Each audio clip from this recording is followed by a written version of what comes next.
Ang ulam ko palang lulutuin ngayon ay sardinas, miswa at udong. Lahat ng palang ito ay available sa aking sari-sari store. At ngayon ay titirahin ko na yung mga requirements, sibuyas, bawang at kamatis. Pasensya na kung hindi ako ganun kagaling mag-slice, hindi kasi ako kusinero, ako isang inhenyero mekanikal. Pero wala akong magagawa, mahal ko na, kailangan kong magluto para sa aming ulam. Lalagyan ko rin pala siya ng repolyo nang sa ganun may sustansya at bitamina rin akong makukuha sa ulam namin. Sasamahan ko pa ng atay ng manok, yung tira namin kahapon, pero hindi pa to sira dahil nilalagay ko to sa rip. At umpisahan ko ng magluto, buksan ng apoy at lakasan ng gasolinador at sabay ilagay ang pambato kong kawali. Painitin konti at saka ilagay ang mantika at gigisahin ko na ang bawang at sibuyas hanggang maramdaman ko ang kanyang aroma. At ilagay ko na rin pala ang kamatis at halukayin sandali. At nilagay ko na rin pala ang atay ng manok. Sabay lagyan ko ng kunting asin para sa kanyang timpla. At ilagay ko na rin ang sardinas. Isama ko ng sabaw para mas lalong masarap. At ngayon ay lagyan ko ng isang basong water na galing pa sa Bangon River. At takpan ko lang muna sandali hanggang kumulo. At nung kumulo, nilagay ko na pala ang repolyo at saka sili. At ilalagay ko na rin pala ang udong. Sabay lagay ng magic sarap para may magic ang sarap. Lagyan ko na rin pala ng kunting bitchin. At tatakpan ko muna saglit.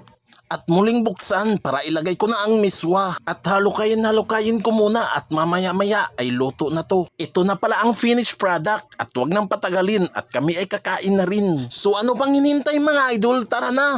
Hab-hab na!